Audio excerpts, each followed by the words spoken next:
ಬೆಂಗಳೂರು ನಮ್ಮ ಮೆಟ್ರೋ ಹೊಸ ಮಾರ್ಗ 73 ಕಿಲೋಮೀಟರ್ 50 ನಿಲ್ದಾಣಗಳು ಎಲ್ಲಿಂದ ಎಲ್ಲಿಗೆ. ಎಸ್ ವೀಕ್ಷಕರೇ, ಬೆಂಗಳೂರು ಮೆಟ್ರೋ ಪ್ರಯಾಣಿಕರಿಗೆ BMRCL ಈಗ ಒಂದು ಗುಡ್ ನ್ಯೂಸ್ ಅನ್ನು ಕೊಟ್ಟಿದೆ. ಬೆಂಗಳೂರಿಗರ ಜೀವನಾಡಿ ನಮ್ಮ ಮೆಟ್ರೋ ಮತ್ತೊಂದು ಐತಿಹಾಸಿಕ ಹೆಜ್ಜೆಯನ್ನ ಇಟ್ಟಿದೆ. ಟ್ರಾಫಿಕ್ ಮುಕ್ತಿಗೆ ರಾಮಬಾಣವಾಗಿರುವ ನಮ್ಮ ಮೆಟ್ರೋ ಬೆಂಗಳೂರಿನ ಇತಿಹಾಸದಲ್ಲೇ ಅತಿ ಉದ್ದದ ಸಿಂಗಲ್ ಮೆಟ್ರೋ ಕಾರಿಡಾರ್ ನಿರ್ಮಾಣಕ್ಕೆ ಈಗ ಮುಹೂರ್ತ ಫಿಕ್ಸ್ ಆಗಿದೆ. ಹೌದು, ಬರೋಬ್ಬರಿ 73 ಕಿಲೋಮೀಟರ್ ಉದ್ದದ ಸಿಂಗಲ್ ಕಾರಿಡಾರ್ ನಿರ್ಮಾಣ ಆಗ್ತಾ ಇದೆ. ಇದು ನಮ್ಮ ಮೆಟ್ರೋ ಇತಿಹಾಸದಲ್ಲೇ ಅತಿ ಉದ್ದದ ಮಾರ್ಗವಾಗಲಿದ್ದು ನಗರದ ಸಾರಿಗೆ ವ್ಯವಸ್ಥೆಯ ಚಿತ್ರಣವನ್ನೇ ಬದಲಿಸಲಿದೆ.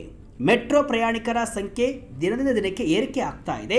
ಈ ಹಿನ್ನೆಲೆ BMRCL ಈ ಐತಿಹಾಸಿಕ ನಿರ್ಧಾರವನ್ನು ತೆಗೆದುಕೊಂಡಿದ್ದು ಇದು ಬೆಂಗಳೂರಿನ ಸಂಚಾರ ದಟ್ಟಣೆಯನ್ನು ಹತೋಟಿಗೆ ತರಲು ಮತ್ತು ನಗರದ ಹೊರವಲಯಗಳನ್ನು ಬೆಸೆಯಲು ಅನುಕೂಲಕರವಾಗಲಿದೆ ಅಂತ BMRCL ಹೇಳಿದೆ.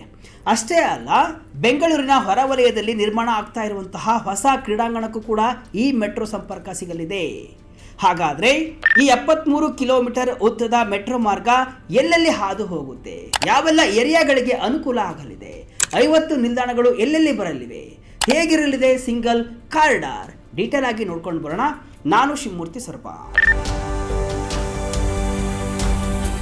ಎಸ್ ವೀಕ್ಷಕರೇ, ಬೆಂಗಳೂರಿನ ಜೀವನಾಡಿಯಾಗಿರುವಂತಹ ನಮ್ಮ ಮೆಟ್ರೋ ಪ್ರತಿದಿನ ಲಕ್ಷಾಂತರ ಮಂದಿಯನ್ನ ಹೊತ್ತು ಸಾಕ್ತಾ ಇದೆ. ಬೆಂಗಳೂರಿನಲ್ಲಿ ಸದ್ಯ ನೇರಳೆ ಹಸಿರು ಮಾರ್ಗಗಳು ಲಕ್ಷಾಂತರ ಜನರನ್ನ ಹೊತ್ತು ಸಾಕ್ತಿವೆ. ಹಳದಿ, ಗುಲಾಬಿ, ನೀಲಿ ಮಾರ್ಗಗಳು ಭವಿಷ್ಯದ ಭರವಸೆಯನ್ನ ಮೂಡಿಸಿವೆ. ಆದರೆ ಈಗ BMRCL ರೂಪಿಸಿರುವಂತಹ ಈ ಹೊಸ ಯೋಜನೆ ಇವೆಲ್ಲವನ್ನು ಕೂಡ ಮೀರಿಸುವಂತಿದೆ.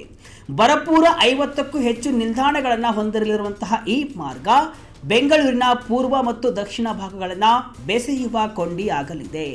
ಮೊದಲು ನಾವು ಈ ಯೋಜನೆಯ ಬೃಹತ್ ನೀಲನಕ್ಷೆಯನ್ನ ನೋಡ್ಕೊಂಡು ಬರೋಣ. ಈ ಹೊಸ ಮಾರ್ಗವು ಗುಲಾಬಿ ಮಾರ್ಗ ಅಂತ್ಯವಾಗುವ ಬೆಂಗಳೂರಿನ ದಕ್ಷಿಣ ಭಾಗದ ಕಾಳೇನ ಅಗ್ರಹಾರದಿಂದ ಶುರುವಾಗಿ ಪೂರ್ವದ ಕಾಡುಗೋಡಿ ಟ್ರೀ ಪಾರ್ಕ್ ವರೆಗೆ ಬರೋಬ್ಬರಿ 68 ಕಿಲೋಮೀಟರ್ ಉದ್ದದ ಮುಖ್ಯ ಮಾರ್ಗ ನಿರ್ಮಾಣವಾಗಲಿದೆ. ಇದಿಷ್ಟೇ ಅಲ್ಲ, ಜಿಗಣಿ ಬಳಿ ಈ ಮಾರ್ಗವು ಕವಲೊಡೆದು ಆನೇಕಲ್ ತಾಲೂಕಿನಲ್ಲಿ ನಿರ್ಮಾಣವಾಗಲಿರುವಂತಹ ಹೊಸ ಅಂತಾರಾಷ್ಟ್ರೀಯ ಕ್ರಿಕೆಟ್ ಕ್ರೀಡಾಂಗಣಕ್ಕೆ 5 ಕಿಲೋಮೀಟರ್ ಹೆಚ್ಚುವರಿ ಸಂಪರ್ಕವನ್ನ ಕಲ್ಪಿಸಲಿದೆ. ಅಂದ್ರೆ ಇದು ಒಟ್ಟಾರೆಯಾಗಿ 73 ಕಿಲೋಮೀಟರ್ ಉದ್ದದ ಬೃಹತ್ ಯೋಜನೆಯಾಗಿದ್ದು ಬೆಂಗಳೂರಿನ ಇತಿಹಾಸದಲ್ಲೇ ಇದು ಅತಿ ಉದ್ದದ ಮೆಟ್ರೋ ಕಾರಿಡಾರ್ ಎನಿಸಿಕೊಳ್ಳಲಿದೆ. ಈ ಯೋಜನೆಯ ಸಾಧ್ಯತಾ ವರದಿ ಅಂದ್ರೆ ಫಿಸಿಬಿಲಿಟಿ ಸ್ಟಡಿ ಈಗ ಪೂರ್ಣಗೊಂಡಿದೆ.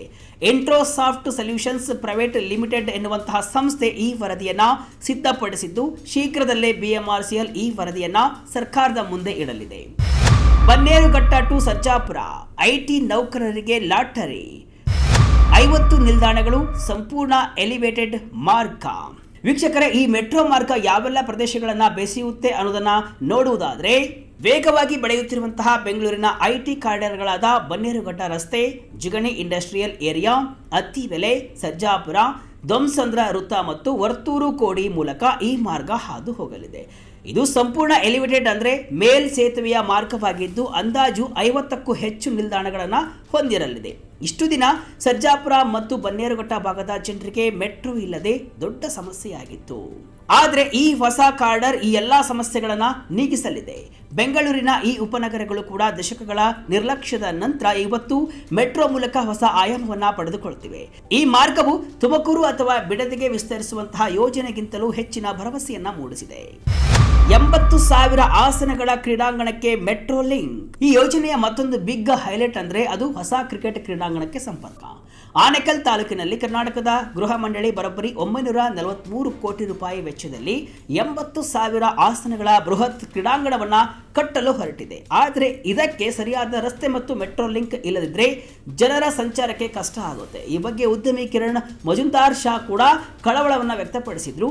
ಈ ಹಿನ್ನೆಲೆಯಲ್ಲಿ ಸರ್ಕಾರ ಈಗ ಮೆಟ್ರೋ ಮಾರ್ಗವನ್ನ ಜಿಗಣಿಯಿಂದ ಕವಲೊಡೆಸಿ ಸ್ಟೇಡಿಯಂ ವರೆಗೆ ಕೊಂಡೊಯ್ಯಲು ಈಗ ನಿರ್ಧಾರವನ್ನ ಮಾಡಿದೆ. ಈ ಮಾರ್ಗದಲ್ಲಿ ಸ್ಟೇಡಿಯಂ ಪಕ್ಕದಲ್ಲೇ ಒಂದು ನಿಲ್ದಾಣ ಕೂಡ ಬರಲಿದ್ದು ಸುತ್ತಮುತ್ತಲಿನ ಹಳ್ಳಿಗಳ ಜನರಿಗೆ ಅನುಕೂಲವಾಗುವಂತೆ ಇಂಡ್ಲವಾಡಿ ಎನ್ನುವಲ್ಲಿ ಮತ್ತೊಂದು ನಿಲ್ದಾಣ ನಿರ್ಮಾಣ ಆಗಲಿದೆ. ಅಂದ್ರೆ ಭವಿಷ್ಯದಲ್ಲಿ IPL ಅಥವಾ ಅಂತಾರಾಷ್ಟ್ರೀಯ ಪಂದ್ಯಗಳನ್ನ ನೋಡಲು ಜನ ಮೆಟ್ರೋದಲ್ಲೇ ಹೋಗಬಹುದು. ಇದಿಷ್ಟೇ ಅಲ್ಲ, ಸರ್ಜಾಪುರದಲ್ಲಿ ಸುಮಾರು 1000 ಎಕರೆ ಪ್ರದೇಶದಲ್ಲಿ ನಿರ್ಮಾಣವಾಗುತ್ತಿರುವಂತಹ ಬೃಹತ್ ಸ್ಟಾರ್ಟ್ಅಪ್ ಟೌನ್ಶಿಪ್ಗೂ ಕೂಡ ಈ ಮೆಟ್ರೋ ಮಾರ್ಗ ಸಂಪರ್ಕವನ್ನ ನೀಡಲಿದೆ. ಇದು ಬೆಂಗಳೂರಿನ ನವೋದ್ಯಮ ಬೆಳವಣಿಗೆಗೆ ಮತ್ತಷ್ಟು ವೇಗವನ್ನ ನೀಡಲಿದೆ. ಹೊಸೂರು ಅಂತಾರಾಜ್ಯ ಮೆಟ್ರೋಗೆ ಅಡ್ಡಿ. ಎಸ್ ವೀಕ್ಷಕರೇ, ಈಗ ಅಸಲಿ ವಿವಾದದ ವಿಷಯಕ್ಕೆ ಬರೋಣ.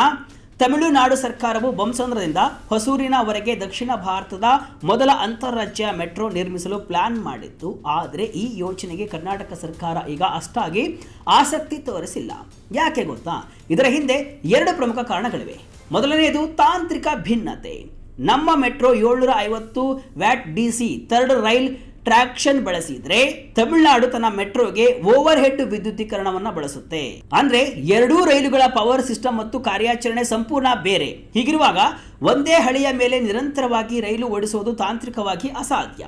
ಎರಡನೆಯದಾಗಿ ಬೊಮ್ಮಸಂದ್ರದಿಂದ ಹೊಸೂರುವರೆಗೆ ಮೆಟ್ರೋ ಕಟ್ಟಬೇಕಂದ್ರೆ ಕೇಂದ್ರ ಸರ್ಕಾರದ ಗೆಜೆಟ್ ಅಧಿಸೂಚನೆಯಲ್ಲಿ ಬದಲಾವಣೆ ಮಾಡಬೇಕಾಗುತ್ತೆ. ಇದು ದೀರ್ಘಾವಧಿಯ ಕಾನೂನು ಪ್ರಕ್ರಿಯೆ.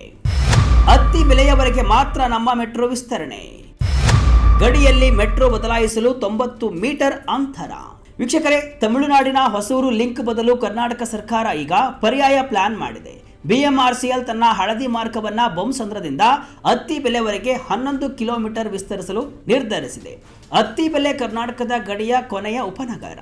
ಕರ್ನಾಟಕ ತನ್ನ ವ್ಯಾಪ್ತಿಯಲ್ಲಿ ಮೆಟ್ರೋ ಕಟ್ಟುತ್ತೆ, ತಮಿಳುನಾಡು ತನ್ನ ಗಡಿಯವರೆಗೆ ಮೆಟ್ರೋ ಕಟ್ಟಿಕೊಳ್ಳಲಿ ಅನ್ನೋದು BMRCL ನಿಲುವು. 2 ರಾಜ್ಯಗಳ ಗಡಿ ನಿಲ್ದಾಣಗಳ ನಡುವೆ ಕೇವಲ 90 ಮೀಟರ್ ಅಂತರ ಇರಲಿದ್ದು ಪ್ರಯಾಣಿಕರು ಫುಟ್ ಓವರ್ ಬ್ರಿಡ್ಜ್ ಮೂಲಕ ನಡೆದುಕೊಂಡು ಹೋಗಿ ರೈಲು ಬದಲಾಯಿಸಬಹುದು.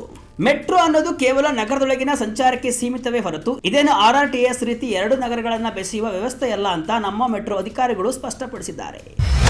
ಕಾಮಗಾರಿ ಯಾವಾಗಿಂದ ಆರಂಭವಾಗಲಿದೆ? DPR ಸಿದ್ಧಪಡಿಸಲು ಎಷ್ಟು ಸಮಯ ಬೇಕು?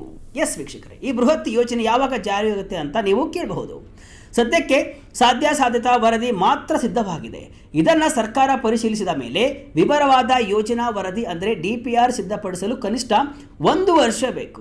ನಂತರ ರಾಜ್ಯ ಮತ್ತು ಕೇಂದ್ರ ಸರ್ಕಾರಗಳ ಹಣಕಾಸು ಅನುಮೋದನೆ ಮತ್ತು ಪರಿಸರ ಇಲಾಖೆಯ ಕ್ಲಿಯರೆನ್ಸ್ ಸಿಗಬೇಕು.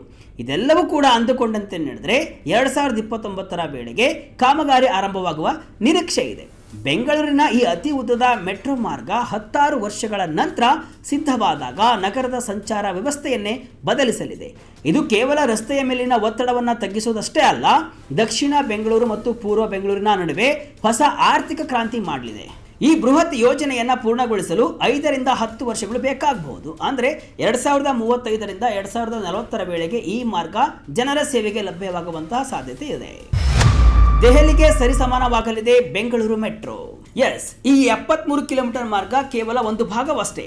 ಕೇಂದ್ರ ಸರ್ಕಾರದ ನಿರ್ದೇಶನದಂತೆ BMRCL ಒಟ್ಟು 210.9 ಕಿಲೋಮೀಟರ್ ಉದ್ದದ ಬೃಹತ್ ವಿಸ್ತರಣಾ ಯೋಜನೆಯನ್ನು ರೂಪಿಸ್ತಾ ಇದೆ. ಇದರಲ್ಲಿ ಈಗಿರುವ ಮಾರ್ಗಗಳ ವಿಸ್ತರಣೆ ಮತ್ತು 2 ಹೊಸ ಮಾರ್ಗಗಳು ಸೇರಿವೆ. ಈ ಎಲ್ಲ ಯೋಜನೆಗಳು ಪೂರ್ಣಗೊಂಡಾಗ ಬೆಂಗಳೂರಿನ ಒಟ್ಟು ಮೆಟ್ರೋ ಜಾಲವು 467.69 ಕಿಲೋಮೀಟರ್ಗೆ ತಲುಪಲಿದೆ.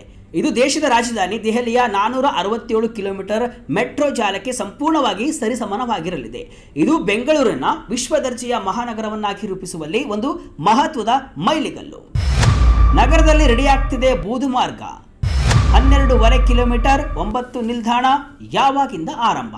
ಹೌದು, ಭವಿಷ್ಯದ ನೀಲಿ ಮತ್ತು ಗುಲಾಬಿ ಮಾರ್ಗಗಳ ಕಾಮಗಾರಿ ಭರದಿಂದ ಸಾಗ್ತಾ ಇದೆ. ಇತ್ತ ಬೂದು ಮಾರ್ಗವೂ ಕೂಡ ಬರಲಿದೆ. ಬೂದು ಮಾರ್ಗ ನಮ್ಮ ಮೆಟ್ರೋ ಜಾಲದ ಅತಿ ಚಿಕ್ಕ ಮಾರ್ಗವಾಗಲಿದೆ. ಕೇವಲ 12.5 ಕಿಲೋಮೀಟರ್ ಉದ್ದದ ಈ ಮಾರ್ಗ ಗಾತ್ರದಲ್ಲಿ ಚಿಕ್ಕದಾಗಿದ್ದರೂ ಕೂಡ ಇದರ ಪರಿಣಾಮ ಮಾತ್ರ ಸಖತ್ ದೊಡ್ಡದಾಗಿರುತ್ತೆ. ಈ ಮಾರ್ಗವು ಈಗಾಗಲೇ ಕಾರ್ಯವನ್ನು ನಿರ್ವಹಿಸುತ್ತಿರುವಂತಹ ನೇರಳೆ ಮಾರ್ಗದ ಹೊಸಹಳ್ಳಿ ಮೆಟ್ರೋ ನಿಲ್ದಾಣದಿಂದ ಆರಂಭವಾಗಿ ಮಾಗಡಿ ರಸ್ತೆಯ ಮೂಲಕ ಸಾಗಿ ಕಡಬಗೆರೆಯಲ್ಲಿ ಕೊನೆಗೊಳ್ಳಲಿದೆ. ಈ ಮಾರ್ಗವು ಪಶ್ಚಿಮ ಬೆಂಗಳೂರಿನ ಅತ್ಯಂತ ಜನನಿಬಿಡ ಮತ್ತು ಇದುವರೆಗೂ ಮೆಟ್ರೋ ಸಂಪರ್ಕದಿಂದ ವಂಚಿತವಾಗಿದ್ದಂತಹ ಪ್ರದೇಶಗಳ ಮೂಲಕ ಹಾದು ಹೋಗಲಿದೆ. ಈ ಯೋಜನೆಯು 15,611 ಕೋಟಿ ರೂಪಾಯಿಗಳ ವೆಚ್ಚದಲ್ಲಿ ಆರಂಭವಾಗಲಿದೆ. ಈ ಪೈಕಿ 565 ಕೋಟಿ ಭೂಸ್ವಾಧೀನಕ್ಕೆ, 950 ಕೋಟಿ ಫೌಂಡೇಶನ್ ಬಿಲ್ಡಿಂಗ್ ನಿರ್ಮಾಣಕ್ಕೆ ವೆಚ್ಚ ಅಂತ ಅಂದಾಜಿಸಲಾಗಿದೆ. ಕೇಂದ್ರ ಸರ್ಕಾರದಿಂದ ಈಗಾಗಲೇ ಯೋಜನೆಗೆ ತಾತ್ವಿಕ ಅನುಮೋದನೆ ಸಿಕ್ಕಿದ್ದು ಪ್ರಸ್ತುತ ಭೂಸ್ವಾಧೀನ ಪ್ರಕ್ರಿಯೆ ಚಾಲ್ತಿಯಲ್ಲಿದೆ. ಒಟ್ಟಾರೆಯಾಗಿ ಹೇಳುವುದಾದರೆ ಬೆಂಗಳೂರು ನಮ್ಮ ಮೆಟ್ರೋ ವರ್ಷದಿಂದ ವರ್ಷಕ್ಕೆ ತನ್ನ ಸಂಪರ್ಕ ಜಾಲವನ್ನು ವಿಸ್ತರಿಸಿಕೊಳ್ತಾ ಇದೆ. 73 ಕಿಲೋಮೀಟರ್ ಉದ್ದದ ಈ ಹೊಸ ಕಾರಿಡಾರ್ ಸರ್ಜಾಪುರ, ಬನ್ನೇರುಘಟ್ಟ ಮತ್ತು ಅತ್ತಿಬೆಲೆ ಭಾಗದ ಜನರ ಪಾಲಿಗೆ ವರದಾನವಾಗಲಿದೆ. ಹೊಸೂರು ಲಿಂಕ್ ವಿಚಾರದಲ್ಲಿ ತಾಂತ್ರಿಕ ಅಡೆತಡೆಗಳು ಇದ್ರೂ ಕೂಡ ಅತ್ತಿಬೆಲೆವರೆಗೆ ಮೆಟ್ರೋ ಬರೋದು ಈಗ ಬಹುತೇಕ ಖಚಿತವಾಗಿದೆ. ಹೊಸ ಕ್ರಿಕೆಟ್ ಸ್ಟೇಡಿಯಂಗೆ ಮೆಟ್ರೋ ಸಂಪರ್ಕ ಕಲ್ಪಿಸುವುದು ಭವಿಷ್ಯದ ದೃಷ್ಟಿಯಿಂದ ಅತ್ಯಂತ ಸ್ವಾಗತಾರ್ಹ ನಿರ್ಧಾರ. ಬೆಂಗಳೂರಿನ ಈ ಅತಿ ಉದ್ದದ ಮೆಟ್ರೋ ಮಾರ್ಗದ ಬಗ್ಗೆ ನಿಮಗೇನು ಅನಿಸುತ್ತೆ? ಕಮೆಂಟ್ ಮೂಲಕ ತಿಳಿಸಿ.